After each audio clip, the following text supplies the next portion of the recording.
Whether they're family or just basic friends or acquaintances, you need to nix them.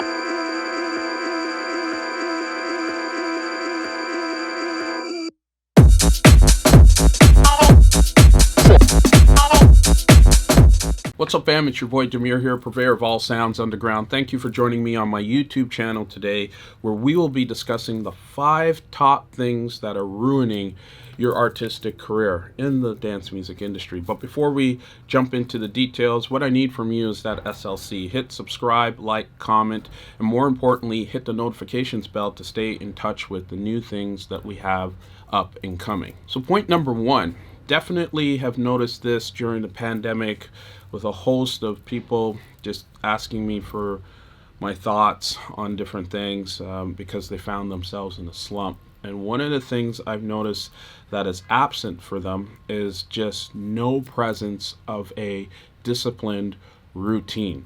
So that's number 1, no routine being present that you can sort of train your mind in terms of what to expect on an ongoing basis when it comes to structuring your day and being creative and delivering on a consistent and frequent basis. Point number 2 is laying in what I call passive languish. In other words, it's excuses after excuse after excuse. People looking for any way to find, within the monologue based conversations that they're having, pure excuses to devoid them of what exactly they need to be doing, whether they feel like it or not. And it's amazing. Habitually, if you let this linger and continue on, you will accomplish nothing. What will turn into, I'm just going to chill out for a couple of days until some inspiration hits me to, I don't have the funds or I have no access to certain gear and equipment, will turn into weeks and months of languish and overall no results that you can look back on and be proud of. Point number 3, and this is something we can absolutely control, but silently, when you let things go after a while, it'll kill you. And this is waste people.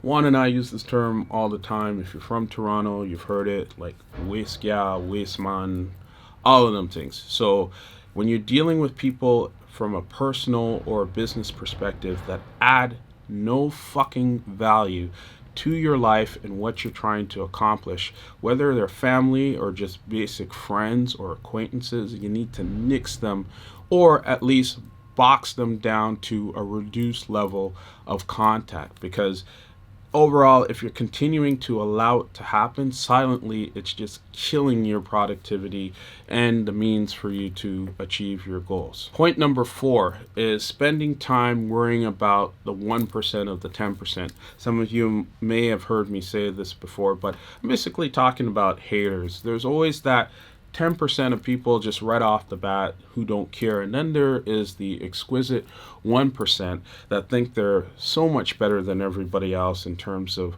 what you're doing and how you should be doing things. And they think that they should be much more accomplished, and they use all sorts of dumbass excuses to explain away the fact that they've been outworked and they cannot step up to the plate and deliver quality music on a consistent and frequent basis.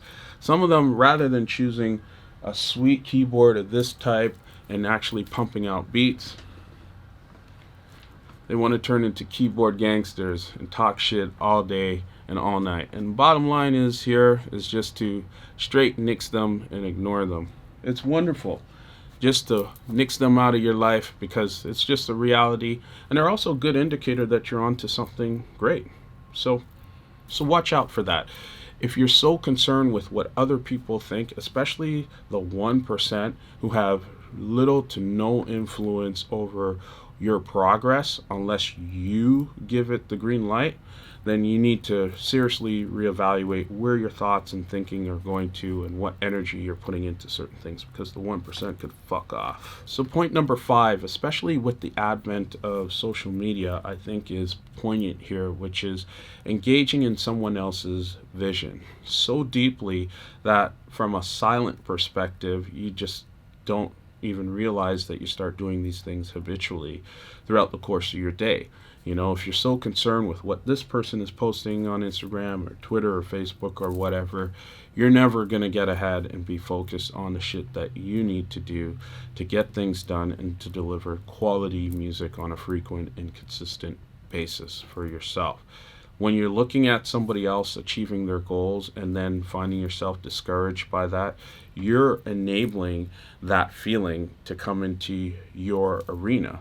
When the reality is that you probably have something very unique and substantial to offer that you should just be focusing on and not worrying about the opinions of others, and more importantly, the opinion that you have of yourself as a result of what you see others doing. And there you have it. Those are my 5 top things that I think are silent killers ruining various careers in the dance music industry today. Let me know your thoughts on it. I'd love to hear them. Hit subscribe, like, and comment. I usually get involved in a conversation within 48 hours of posting these videos, and it doesn't have to end here.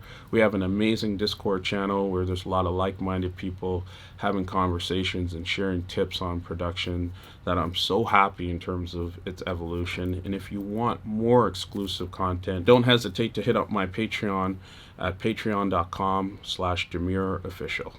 Much love and respect to you. Peace.